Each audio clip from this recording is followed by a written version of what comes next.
নমস্কার সুপ্রিয় দর্শকবৃন্দ। আমি আজও অন্যান্য দিনের মতো সমাজের কিছু খুঁটিনাটি বিষয় নিয়ে আপনাদের সামনে সংক্ষিপ্ত আকারে একটু বক্তব্য পেশ করতে এসেছি। আপনারা ইতিমধ্যে জানতে পেরেছেন যে পশ্চিমবঙ্গে নবগঠিত যে সরকার, পশ্চিমবঙ্গ সরকার, তারা সেই সরকারের ক্যাবিনেট কমিটি তারা পশ্চিমবঙ্গ সহ দেশের নিরাপত্তার কারণে এবং এই সমাজকে সুষ্ঠু এবং শান্তি শৃঙ্খলতাবদ্ধ রাখতে তারা একের পর এক গুরুত্বপূর্ণ পদক্ষেপ নিয়েছেন। এ বিষয়ে যদি ক্ষুদ্রভাবে কিছুটা আলোচনা করে যাই, আরজিকর কাণ্ডে সাসপেন্ড 3 আইপিএস। হ্যাঁ, আমরা সেই 14ই অগস্ট রাত দখলে নেমেছিলাম। সেই 9ই অগস্ট 9ই অগস্ট সম্ভবত 9ই অগস্ট আমার বোন অভয়ার যে যে যে নৃশংস হত্যা, সেই হত্যার ষড়যন্ত্রের নেপথ্যে অন্যতম যে নাম জড়িয়ে এসেছিল, হ্যাঁ, এই বিনীত গোয়েল। এবং পরবর্তীতে আমরা দেখেছি সেই তথ্যকে ধামাচাপা এবং নানান রকম কথাবার্তা বলার জন্য যে madam DC DC DC DC north সম্ভবত, হ্যাঁ, ইন্দিরা, মনে পড়ে ইন্দিরা মুখার্জি সামথিং কিছু একটা।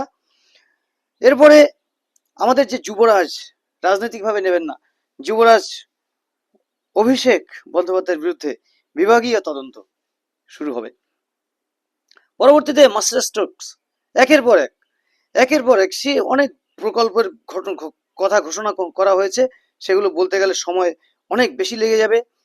মহিলাদের জন্য যেরকম অন্নপূর্ণা ভান্ডার, মহিলাদের জন্য বিনামূল্যে সরকারি বাসে চলাফেরা করার সুযোগ সুবিধা, বার্ধক্য ভাতা ও প্রতিবন্ধী ভাতা ডবল, দ্বিগুণ, সীমান্তে বেড়া 45 দিনের মধ্যে, হ্যাঁ, জমি দিয়ে দেওয়ার প্রক্রিয়া চালু, সরকারি স্কুলগুলিতে প্রার্থনা সঙ্গীতে বন্দে মাতরম। হ্যাঁ, এটা একটা গুরুত্বপূর্ণ পয়েন্ট।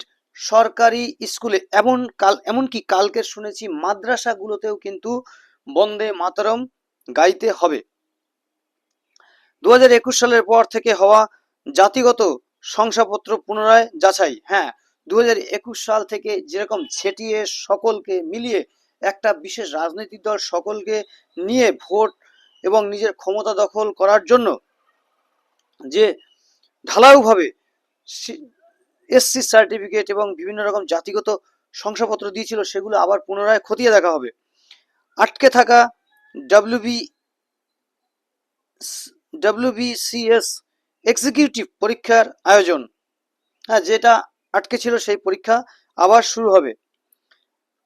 দুর্নীতির মামলায় আধিকারিকদের বিরুদ্ধে তদন্তে সিবিআইকে অনুমোদন। দুর্নীতির মামলায় আধিকারিকদের বিরুদ্ধে তদন্তে সিবিআইকে অনুমোদন। ভোটের পর সবাই পার পেয়ে যায়, হবে না। ভিন রাজ্যে আলু পাঠানোর ক্ষেত্রে বিধি নিষেধ প্রত্যাহার। এখন আমাদের দেশের যে আলু চাষিরা, কৃষকরা, তারা দেশের বিভিন্ন প্রান্তে তারা আলু পাঠাতে পারবেন। তাদের আর্থিক সচ্ছলতা এবং কৃষকদের সেই অর্থ সংকট আর থাকছে না।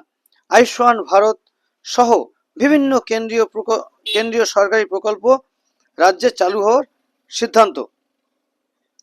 আয়ুষ্মান ভারত এমন একটি প্রকল্প যেটা সারা ভারতের মধ্যে আপনি 5 লক্ষ টাকার মধ্যে ট্রিটমেন্ট করাতে পারবেন।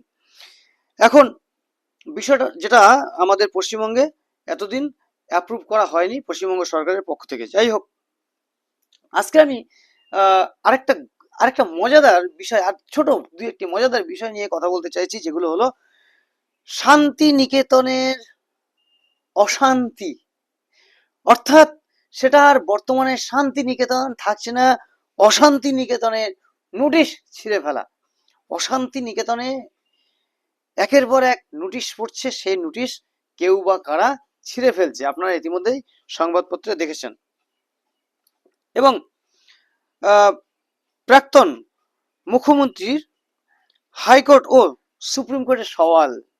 আপনারা ইতিমধ্যে দেখেছেন যে প্রাক্তন মুখ্যমন্ত্রী মমতা বন্দ্যোপাধ্যায় তিনি এমনই এক এমনই এক ঐতিহাসিক এবং বিশ্ববরেণ্য রাজনীতিবিদ, সঙ্গীতজ্ঞ, ছবি আঁকেন ভালো, অভিনয়টা তার মানুষ বুঝে গেছে, অভিনয়টা সেইভাবে, কিন্তু কবিতা লেখেন ভালো, সাহিত্য চর্চা ভালো, সমস্ত, ও আবার ছৌ নাচ, হ্যাঁ, বাদ্যযন্ত্রে উনি পারদর্শী। এখন যেটা দেখলাম আমরা, যে ভয়ানক চিত্র, সেটা হলো তিনি এই যে বিগত দিনে এসআইআর এর সময় তিনি কিন্তু সুপ্রিম কোর্টে পর্যন্ত গিয়েছিলেন। কেন জানেন? তিনি সুপ্রিম কোর্টে গিয়েছিলেন যে যারা এসআইআর এর যে অফিসার বৃন্দরা এবং ইলেকশন কমিশন যাদেরকে দেশ বিরোধী এবং দেশের অবৈধ নাগরিক বলে মনে করছেন, তাদেরকে তিনি দেশের বৈধ নাগরিক তৈরি করার জন্য আমরণ চেষ্টা চালানোর মতো করে তিনি আন্দোলন করেছিলেন, বিক্ষোভ করেছিলেন, বক্তব্য রেখেছিলেন। এমনকি তিনি উকিলের বেশে নিজের নিজের যিনি লয়ার, সম্ভবত লয়ার ছিলেন একজন, তাকে সরিয়ে নিজে সওয়াল করতে গিয়েছিলেন সুপ্রিম কোর্টের মতো জায়গায়। এবং পরবর্তীতে এই ভোট পরবর্তীতে যে ম্যাটারগুলো উঠে আসছে, কতটা হাস্যকর, কতটা লজ্জাজনক, কতটা নিন্দনীয় দেখুন। একজন জনপ্রতিনিধি ছিলেন, একবার দুবার নয়, তিনবার। এটা পশ্চিমবঙ্গে এবং ভারতের রাজনীতিতে একটি বড় অধ্যায় ছিল যে একজন মহিলা মুখ্যমন্ত্রী, তিনি পশ্চিমবঙ্গের রাজ্যের ক্ষমতায়, পশ্চিমবঙ্গের রাজ্যের মুখ্যমন্ত্রী ছিলেন 15 বছর। তিনি কিনা ভোটের পরে তিনি এই যে আমাদের এখানে যে অবৈধ নির্মাণ হয়েছে, সেগুলো যে ভেঙে ফেলা হচ্ছে, তার পরিপ্রেক্ষিতে তার বিরুদ্ধে দাঁড়িয়ে, অর্থাৎ অবৈধ নির্মাণ ভাঙা যাবে না এই মোতাবেক, এই ভাষা নিয়ে তিনি আর্জি জানাতে গিয়েছিলেন কোথায়? কলকাতা হাইকোর্টে। এবং কলকাতা হাইকোর্টে যাওয়ার পরে তাকে কি হলো, ওনাকে দেখে সবাই চোর চোর চোর বলে স্লোগান দিলেন। এটা আমাদের বাঙালির সংস্কৃতিতে এবং বাঙালির পশ্চিমবঙ্গের মানুষের কাছে কতটা আনন্দের, কতটা দুঃখের, কতটা লজ্জার, কতটা ব্যথা বেদনার, জানাবেন, অবশ্যই আপনারা জানাবেন। আর অভিষেক বাবুর কথা তো আর বলে আর সে অনেক বড় হয়ে যাবে, বক্তব্যটা পরে বলবো। ভাবুন এই পরিস্থিতি নিয়ে, ভাবুন যে আমরা কাদের হাতে একটা রাজ্যকে তুলে দিয়েছিলাম, এবং এদের একের পর এক যে স্লোগান, একের পর এক যে বার্তা, একের পর এক যে ইন্টেনশনালি যে বডি ল্যাঙ্গুয়েজ ছিল, সেটা আমাদের রাজ্যের পক্ষে কতটা ভয়ানক ছিল, এটা ভাবতে হবে। এর পাশাপাশি এই বিগত দিনের যে এই যে সরকারটা ছিল, হ্যাঁ,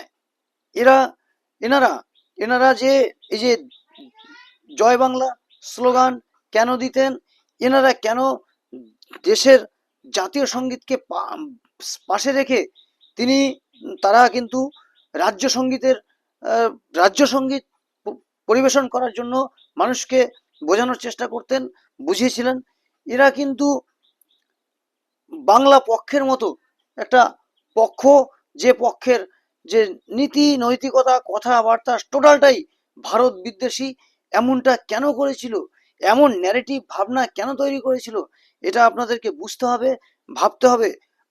আমি সংক্ষেপে যদি বলতে হয়, তাহলে অল্পের মধ্যে বলে যাচ্ছি, পশ্চিমবঙ্গবাসী কিন্তু একটা মরণ খাত থেকে বেঁচে গেছেন।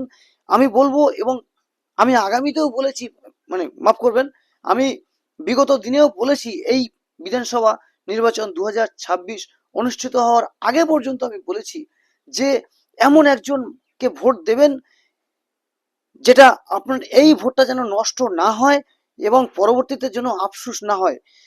এমন কাউকে ভোট দেবেন না যেন তাকে ভোট দেওয়ার পরে আপনার দল হেরে যাক কি জিতে যাক, সেটা আসল ম্যাটার নয়, কিন্তু এমন কাউকে ভোট দেবেন না যে তাকে ভোট দেওয়ার পরে আপনার যেন জিভ জিভ কামড়াতে না হয়, আপনার যেন গালে হাত দিয়ে বসে থাকতে না হয় যে আমার মেয়েটি, আমার বউটিকে নিয়ে খুব চিন্তায় রয়েছি, আমার সন্তানটি বাড়ি ফিরে আসবে তো, আমি কালকের আমার বাড়িতে শান্তিতে থাকতে পারবো তো, আমি আমার ভারতীয় রাষ্ট্রবাদী মনোভাব নিয়ে এই বাংলায় থাকতে পারবো তো, সেই জায়গাটা ক্ষুণ্ণ হয়ে যাচ্ছে আমারই ভোটের কারণে, হয়তো এটা যেন মনে না হয়, সেই ভাবনা চিন্তা করে ভোট দেবেন।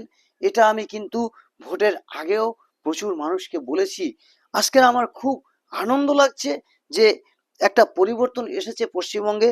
পশ্চিমবঙ্গ সরকার আগের যে পচনশীল রাজনৈতিক দল, তারা পরিবর্তন, তারা চলে গেছেন একটা আশানুরূপ একটা ভালো সংগঠনকে আমরা পেয়েছি পশ্চিমবঙ্গবাসী।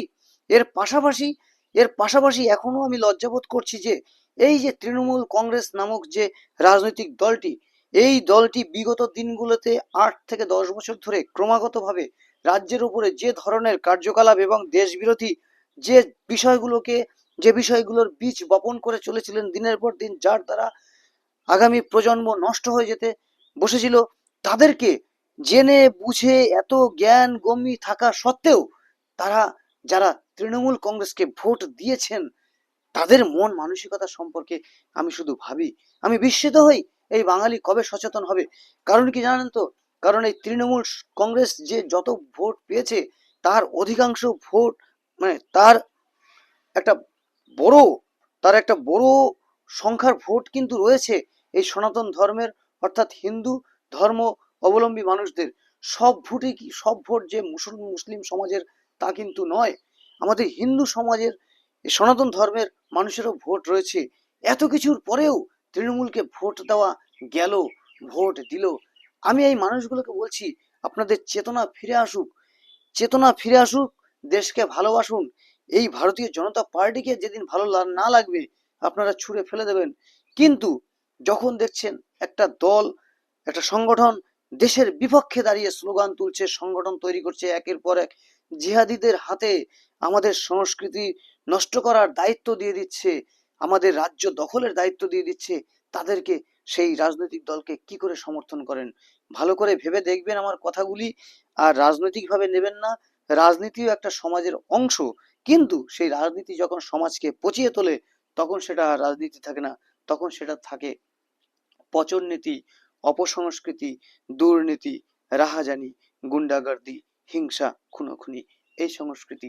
এই সংস্কৃতিতেই কিন্তু পশ্চিমবঙ্গ এগোচ্ছিল, যার একেবারে কানের পাশ দিয়ে আমাদের বেরিয়ে গিয়েছে, আমরা বেঁচে গেছি এই যাত্রায়। তাই আগামী দিনে প্রত্যেক সনাতন ধর্ম অবলম্বী মানুষদেরকে এবং পশ্চিমবঙ্গবাসীকে বলবো, দেশকে ভালোবাসুন, নিজের রাজ্যকে ভালোবাসুন, প্রজন্মকে ভালোবাসুন, সচেতনভাবে সামনের দিকে তাকান। জয় ভারত, বন্দে মাতরম, নমস্কার, জয় ভারত, জয় ভারত মায়ের জয়। খুব ভালো থাকবেন। আমি এতক্ষণ ছিলাম আপনাদের স্নেহের ও ভালোবাসার কবি সুব্রত মিত্র। ধন্যবাদ।